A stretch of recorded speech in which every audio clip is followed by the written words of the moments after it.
Salut Warren, c'est Raphaël en CM1. Je voulais te poser une question. Comment se nomme le sponsor de votre équipe et comment est-il choisi?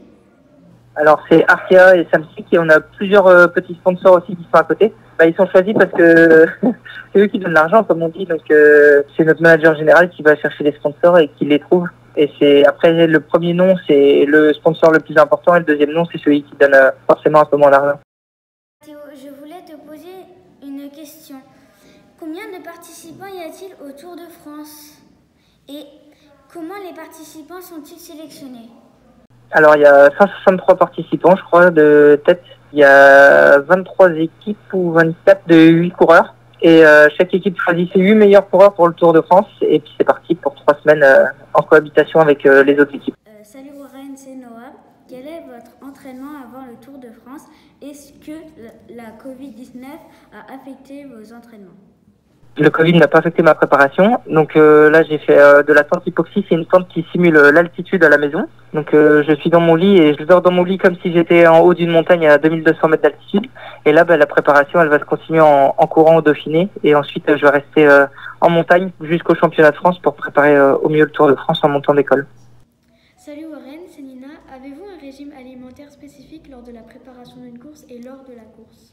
Oui, forcément, à l'approche des objectifs, on fait un peu plus attention à ce qu'on mange. Et forcément, quand on arrive proche de l'objectif, on mange beaucoup de féculents pour avoir de l'énergie. Et en course, c'est exactement pareil. On mange des barres énergétiques et de la boisson énergétique pour avoir suffisamment d'énergie pour performer.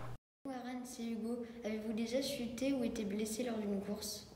Oui, bien sûr. Je vais pas dire que c'est fréquent, mais ça arrive un peu trop souvent, comme on dit. Mon pire souvenir de course, c'est quand je me fracture le bassin en Romandie. Ça allait déjà pas super physiquement. Et malheureusement, je me fracture le bassin et le médecin, il veut que je me relève pour monter dans l'ambulance. Je lui dis non, je pense que c'est cassé. Et il ne me croyait pas et il a voulu me soulever. Et là, j'avais très très mal. Donc celle-là, je me rappellerai toujours de ce moment-là. Salut Warren, c'est Anatole. De combien de personnes est composée une équipe et quel est le rôle de chacun? On est 8 coureurs, donc nous sur le tour il y aura 2 grimpeurs, Nero et moi, il y aura un sprinter Nasser, ce sera les 3 leaders et on aura des équipiers pour nous aider, donc pour faire le travail pour nous placer dans les meilleures dispositions. Salut Warren, c'est Adam. Que se passe-t-il si le leader d'une équipe est blessé? Un autre coureur le remplace-t-il? Oui, forcément, si on est blessé, c'est pas sur la course, mais on peut pas faire un remplacement, mais autrement on change les plans établis au départ.